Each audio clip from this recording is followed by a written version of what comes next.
Company പ്രാദേശികവാദമായ Amchi Mumbai ഉയർത്തിയ സാക്ഷാൽ ബാൽ താക്കറെ പോലും സൈഡാക്കിയ ഡോൺ, മനുഷ്യത്വ രഹിതൻ, ഏഷ്യ കണ്ട എക്കാലത്തെയും വലിയ ഒരു പിശാച്.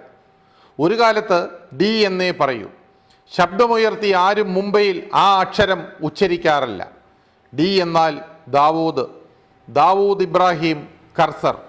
മഹാരാഷ്ട്രയിലെ രത്നഗിരി ജില്ലയിൽ 1955 ഡിസംബർ 26 ജനിച്ച് മുംബൈ മഹാനഗരത്തിലെത്തി ഡി കമ്പനി എന്ന അധോലോക സാമ്രാജ്യം സ്ഥാപിച്ച് അലംഘനീയമായ നിയമങ്ങൾ സ്വയം സൃഷ്ടിച്ച് വാണരുളിയ സർവപ്രതാപി.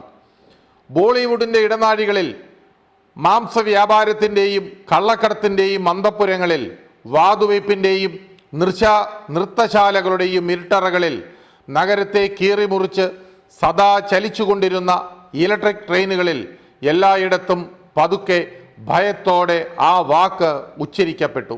ഡി കമ്പനിയുടെ ആയുധധാരികൾ എപ്പോഴും മുന്നിൽ പ്രത്യക്ഷപ്പെടാം, വെടിയുതിർക്കാം. വസ്തുവ്യാപാരത്തിനും വാഹന വ്യാപാരത്തിനും ഡി കമ്പനിയുടെ കയ്യൊപ്പ് വേണം. മുംബൈയുടെ കിരീടമില്ലാത്ത രാജപദവിയായിരുന്നു ദാവൂദിന്. 257 പേരുടെ മരണം കൊണ്ട് രാജ്യത്തിൻ്റെ ചരിത്രത്തിൽ രേഖപ്പെടുത്തിയ മുംബൈ സ്ഫോടനങ്ങൾ. ദാവൂദ് അതിൻ്റെ സൂത്രധാരനായിരുന്നു. ഡി കമ്പനി അതിൻ്റെ നടത്തിപ്പുകാരായിരുന്നു. ഒടുവിൽ യാക്കൂബ് മേമൻ തൂക്കിലേറ്റപ്പെട്ടപ്പോഴും ദാവൂദ് സർവ്വ സൗകര്യങ്ങളോടെയും സുഖലോലുപതയോടെയും ജീവിതം ആഘോഷിക്കുന്നു. മുംബൈയിൽ തുരുതുരെ ബോംബുകൾ പൊട്ടിയ ശേഷം ദാവൂദ് ഇന്ത്യൻ മണ്ണിൽ കാലുകുത്തിയിട്ടില്ല. അല്ലെങ്കിൽ ഇന്ത്യയിൽ ദാവൂദിനെ ആരും കണ്ടിട്ടില്ല. പക്ഷേ കറാച്ചിയിൽ, ദുബായിൽ, വിവിധ പാക് നഗരങ്ങളിൽ, ലോകത്തിൻ്റെ ആർഭാട കേന്ദ്രങ്ങളിൽ ദാവൂദിൻ്റെ സ്വൈരവിഹാരം ഒരിക്കലും മുടങ്ങിയിട്ടുമില്ല. പാകിസ്ഥാനിലെയും ദുബായിലെയും ആഡംബരത്തിൻ്റെയും ആഘോഷത്തിൻ്റെയും ഇടങ്ങളിൽ ദാവൂദിൻ്റെ സാന്നിധ്യമുണ്ട്. എല്ലാവർക്കും അതറിയാം. ലോകത്തെ മഹാധനാഢ്യന്മാരുടെ തലത്തിലാണ് ദാവൂദിൻ്റെ ജീവിതം.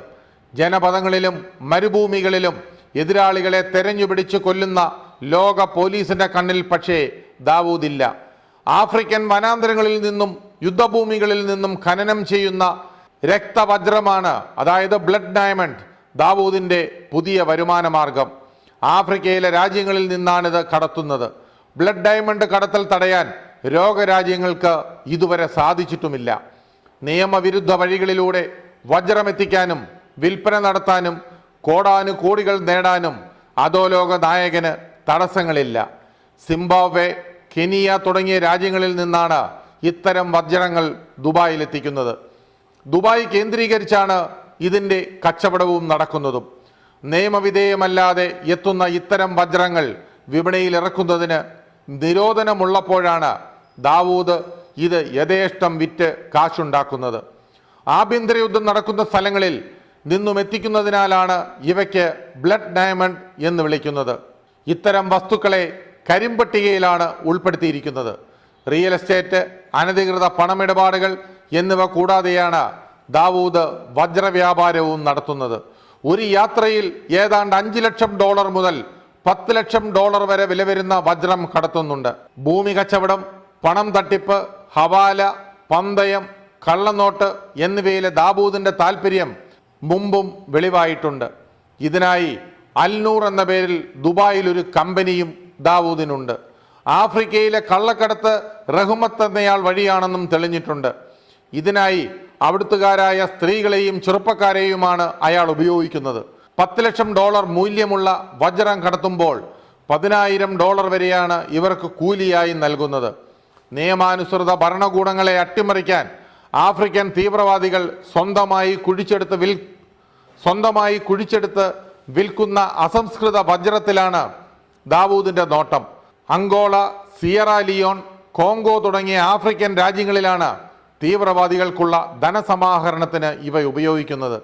വിൽപ്പനയുമായി ബന്ധപ്പെട്ട് ലക്ഷക്കണക്കിന് പേർ കൊല്ലപ്പെട്ടിട്ടുള്ളതിനാൽ രക്തവജ്രമെന്നാണ് ഇവയുടെ പൊതുവായ പേര്. നേർവഴിയിലല്ലാതെ ഇന്ത്യയിൽ നടക്കുന്ന ഇടപാടുകളിൽ പലതിലും ദാവൂദിന്റെ പരോക്ഷ സാന്നിധ്യമുണ്ട്. ബോളിവുഡും അധോലോകവും തമ്മിലുള്ള ബന്ധം നേരത്തെ തന്നെ പരസ്യമാണ്. മുംബൈ അധോലോകത്തിന്റെ കഥ ബോളിവുഡിലെ നിരവധി സിനിമകൾക്ക് പ്രമേയമായിട്ടുണ്ട്. മുംബൈ അധോലോകം ബോളിവുഡ് സിനിമകൾക്ക് പണം മുടക്കുന്നതും നിരവധി തവണ ചർച്ചയായി കഴിഞ്ഞു. അധോലോകവുമായി ബന്ധപ്പെട്ട് പ്രവർത്തിച്ചതിൻ്റെ പേരിൽ നിരവധി താരങ്ങൾ നിയമത്തിൻ്റെ പിടിയിലായിട്ടുണ്ട്. അക്കാലത്ത് ജയിൽ ശിക്ഷ അനുഭവിച്ച സഞ്ജയ് ദത്ത് ഇതിന് ഉദാഹരണമാണ്. ദാവൂദ് ഇബ്രാഹിമിന്റെ അടുപ്പക്കാരിയായിട്ടാണ് മന്ദാകിനി എന്ന നടി അറിയപ്പെടുന്നത്. ദാവൂദുമായുള്ള ഫോട്ടോകൾ പ്രചരിച്ചതോടെയാണ് മന്ദാകിനി വിവാദ നായികയായത്. ഇതോടെ ഇവർ ദുബൈയിലേക്ക് താമസം മാറ്റി. അധോലോകം ഒരുക്കുന്ന പാർട്ടികളിലും സ്റ്റേജ് ഷോകളിലും മറ്റും ബോളിവുഡ് സജീവമായി പങ്കെടുക്കാറുണ്ടെന്നും ആരോപണം ഉയരാറുണ്ട്. ദാവൂദ് ഇബ്രാഹിമിനോടൊപ്പം താൻ സ്വർണം കള്ളക്കടത്ത് നടത്തിയിരുന്നുവെന്നാണ് ഒരു നിർമ്മാതാവായ സുധാകർ ബൊക്കാഡെ ഒരിക്കൽ പറഞ്ഞത്. സ്വർണ്ണ കള്ളക്കടത്തിലൂടെ നേടിയ 10 കോടി രൂപയിൽ ഒരു ഭാഗം താൻ സിനിമയിൽ നിക്ഷേപിച്ചുവെന്നും സാജൻ എന്ന ചിത്രത്തിന്റെ നിർമ്മാതാവായിരുന്ന സുധാകർ വെളിപ്പെടുത്തുന്നു. അക്കാലത്ത് ദാവൂദിന് സ്വർണ്ണ കള്ളക്കടത്ത് മാത്രമായിരുന്നു അത്രേ ജോലി. 90കൾക്ക് ശേഷമാണ് ദാവൂദ് അധോലോക പ്രവർത്തനങ്ങൾ ഇറങ്ങിത്തിരിച്ചതെന്നും ഈ നിർമ്മാതാവ് ചൂണ്ടിക്കാട്ടുന്നു. തങ്ങൾക്ക് വഴങ്ങാത്ത ബോളിവുഡ് സെലിബ്രിറ്റികളെ ഭീഷണിപ്പെടുത്തി ചൊൽപ്പടിക്കാക്കാനും ദാവൂദ് ഇബ്രാഹിം അടക്കമുള്ള അധോലോക സംഘത്തിന് കഴിഞ്ഞിട്ടുണ്ട്. ബോളിവുഡിൽ പിറവികൊള്ളുന്ന മെഗാ ബഡ്ജറ്റ് ചിത്രങ്ങളിൽ ദാവൂദിൻ്റെ പണപ്പുളപ്പുണ്ട്. വെള്ളിത്തിരയിലെ മിന്നുന്ന താരങ്ങൾ ദാവൂദിൻ്റെ അനുഗ്രഹം തേടിയേ മുഖത്ത് ചായം തേയ്ക്കാറുള്ളൂ. ഇന്ത്യയിൽ 24,000 കോടി രൂപയുടെ നിക്ഷേപം നടത്തിയെന്നും IPL മുൻ ചെയർമാനായിരുന്ന ലളിത് മോഡിക്ക് വ്യാവസായിക ബന്ധത്തിൻ്റെ പുറത്ത് 1000 കോടി നൽകിയെന്നും അധോലോക നായകൻ ദാവൂദ് ഇബ്രാഹിമിന്റെ വെളിപ്പെടുത്തൽ. ഗുജറാത്തിലെ നിർമാൺ ന്യൂസ് എന്ന TV ചാനലുമായി ദാവൂദുമായി നടത്തിയ ടെലിഫോൺ അഭിമുഖത്തിലാണ് വെളിപ്പെടുത്തലുള്ളത്. ക്രിക്കറ്റും ബോളിവുഡും ഏറെ ഇഷ്ടമാണെന്നും ദാവൂദ് ഇബ്രാഹിം ഈ ഇന്റർവ്യൂവിൽ പറയുകയുണ്ടായി. സ്വർണ്ണ ബിസിനസ്സിൽ 1000 കോടി രൂപ മുതൽ മുടക്കിന് തയ്യാറായി മുക്കിനും മൂലയിലും സഹോദരന്മാരുടെ പേരിൽ സ്വർണ്ണക്കടകൾ തുറക്കുന്ന വൻകിട സ്വർണ്ണ മാഫിയ ഗ്രൂപ്പുകൾക്ക് 1000 കോടി രൂപ നൽകിയത് ഭാരതത്തിന്റെ നെഞ്ചിലേക്ക് നിറയൊഴിക്കുവാൻ തോക്കുമായി പാകിസ്ഥാനിൽ ജീവിക്കുന്ന സാക്ഷാൽ ദാവൂദ് ഇബ്രാഹിം ആണെന്നറിയുമ്പോൾ നമ്മുടെ നാട്ടിലെ വൻകിട ബിസിനസ്സുകാരുടെ ദേശസ്നേഹത്തിന്റെ അളവ് മനസ്സിലാക്കാവുന്നതേയുള്ളൂ. മുംബൈ ഭീകരാക്രമണ കേസിൽ മുഖ്യപ്രതിയായി അറിയപ്പെടുന്ന ദാവൂദ് ഇബ്രാഹിമിന്റെ വക കള്ളപ്പണം കണ്ടെയ്നറുകളിൽ നാട്ടിലെത്തിച്ച് വെളുപ്പിച്ചു കൊടുക്കുന്ന പ്രക്രിയയാണ് ഈ സ്വർണ്ണക്കടകൾ ചെയ്തു കൊടുക്കുന്നത്. ഇന്ത്യൻ ക്രിക്കറ്റിലെ അധോലോക ബന്ധത്തെക്കുറിച്ചുള്ള അന്വേഷണം നടക്കവേ 1986 ഷാർജയിൽ നടന്ന ഓസ്ട്രേഷ്യ കപ്പിനിടെ ദാവൂദ് ഇബ്രാഹിം ടീമിന്റെ ഡ്രസ്സിംഗ് റൂമിൽ എത്തിയിരുന്നതായി ദിലീപ് വെങ്സർക്കാറിന്റെ വെളിപ്പെടുത്തൽ. പാകിസ്ഥാനുമായുള്ള ഫൈനൽ മത്സരത്തിന്റെ തലേന്ന് ബോളിവുഡ് നടൻ മെഹ്മൂദിനൊപ്പം എത്തിയ ദാവൂദ് ഫൈനൽ ജയിച്ചാൽ കളിക്കാർക്ക് ഓരോരുത്തർക്കും ടൊയോട്ട കാർ നൽകാമെന്ന് വാഗ്ദാനം ചെയ്തതായി വെങ്സർക്കാർ വെളിപ്പെടുത്തി. എന്നാൽ അന്ന് ടീം ക്യാപ്റ്റനായിരുന്ന കപിൽ ദേവ് ദാവൂദിനെ ഡ്രസ്സിംഗ് റൂമിൽ നിന്ന് ഇറക്കി വിടുകയായിരുന്നു. വെങ്സർക്കാറിന്റെ വെളിപ്പെടുത്തൽ നിഷേധിച്ചില്ലെങ്കിലും കാർ വാഗ്ദാനം ഉണ്ടായതായി അറിയില്ലെന്ന് കപിൽ ദേവ് പറഞ്ഞു. താരങ്ങളുമായി സംസാരിക്കണമെന്നാവശ്യപ്പെട്ട ഒരാൾ ഡ്രസ്സിംഗ് റൂമിലേക്ക് കടന്നു വന്നു. അത് അനുവദനീയമല്ലാത്തതിനാൽ ഇറങ്ങിപ്പോകണമെന്ന് ഞാൻ ആവശ്യപ്പെടുകയും ചെയ്തു. അയാൾ അതനുസരിച്ചു. പിന്നീട് ആരോ പറഞ്ഞാണ് വന്നത് കള്ളക്കടത്തുകാരനായ ദാവൂദ് ഇബ്രാഹിമാണെന്നറിഞ്ഞത്, കപിൽ ദേവ് പറയുന്നു. പാകിസ്ഥാനുമായി നടന്ന അവസാന മത്സരത്തിൻ്റെ തലേന്നാണ് സംഭവമുണ്ടായതെന്ന് വെങ്സർക്കാർ പറയുന്നു. ഒരു വൻ വ്യവസായി എന്ന നിലയിലാണ് ദാവൂദ് ഡ്രസ്സിംഗ് റൂമിലെത്തിയത്. നിങ്ങൾ ടൂർണമെൻറ്റ് ജയിക്കുകയാണെങ്കിൽ ഓരോരുത്തർക്കും ഞാനൊരു ടൊയോട്ട കാർ വീതം സമ്മാനിക്കും, ദാവൂദ് പറഞ്ഞു. എന്നാൽ ടീം ഒന്നടങ്കം ആ വാഗ്ദാനം നിഷേധിച്ചു. കപിൽ ദേവ് ദാവൂദിനെയും കൂടെ വന്നയാളെയും ഡ്രസ്സിംഗ് റൂമിൽ നിന്ന് പുറത്താക്കുകയും ചെയ്തുവെന്നും വെങ്സർക്കാർ പറയുന്നു. ജാവേദ് മിയാൻദാദ് അവസാന പന്തിൽ ചേതൻ ശർമ്മയെ സിക്സറിന് പറത്തി ജേതാക്കളായ വിഖ്യാത മത്സരത്തിൻ്റെ തലേന്നാണ് സംഭവം നടന്നത്. ഡ്രസ്സിംഗ് റൂമിലെത്തിയത് ആരാണെന്ന് താരങ്ങൾക്കോ ടീം മാനേജ്മെൻറ്റിനോ അറിയാമായിരുന്നില്ല. ദാവൂദ് ഇന്ത്യൻ ടീമിൻ്റെ ഡ്രസ്സിംഗ് റൂമിലെത്തിയ കാര്യം അന്ന് BCCI സെക്രട്ടറിയായിരുന്ന ജയന്ത് ലേലെ തൻ്റെ പുസ്തകത്തിലും വെളിപ്പെടുത്തിയിട്ടുണ്ട്. ഒരു IPLനിടെ ശ്രീശാന്ത് ഉൾപ്പെടെയുള്ള താരങ്ങളെ ഒത്തുകളിയിൽ കുടുക്കിയത് ദാവൂദ് ഇബ്രാഹിം അനുയായികളുമാണെന്ന് പോലീസ് കണ്ടെത്തിയിരുന്നു. ഡൽഹി പോലീസ് സമർപ്പിച്ച കുറ്റപത്രത്തിൽ ദാവൂദ് ഇബ്രാഹിം ഉൾപ്പെടെയുള്ളവർ പ്രതികളുമാണ്. ഇന്ത്യൻ ക്രിക്കറ്റുമായി ദാവൂദിനും സംഘത്തിനുമുള്ള ആഴമാണ് വെങ്സർക്കാരുടെ വെളിപ്പെടുത്തലോടെ പുറത്തു വന്നിരിക്കുന്നത്. അവസാനമായി 2013 IPL വാതുവെപ്പ് സംബന്ധിച്ച ഡൽഹി പോലീസിന്റെ കുറ്റപത്രത്തിൽ ക്രിക്കറ്റ് താരങ്ങളെ കൂടാതെ അധോലോക നായകന്മാരായ ഛോട്ടാ ഷക്കീലും ദാവൂദ് ഇബ്രാഹിമും ഉണ്ടായിരുന്നു. ഇന്ന് കേന്ദ്ര ആഭ്യന്തരമന്ത്രി തന്നെ പറയുന്നു ദാവൂദ് കറാച്ചിയിലുണ്ടെന്ന്. മാധ്യമങ്ങൾ ദാവൂദിന്റെ പാസ്പോർട്ട് വിവരങ്ങളും കറാച്ചിയിലെ വിലാസവും ഭാര്യയുടെ അഭിമുഖവും ജനങ്ങൾക്ക് മുന്നിൽ എത്തിക്കുന്നു. ഇന്ത്യ പാക് ചർച്ചകൾ ദാവൂദിൽ തട്ടി ഉലയുന്നു.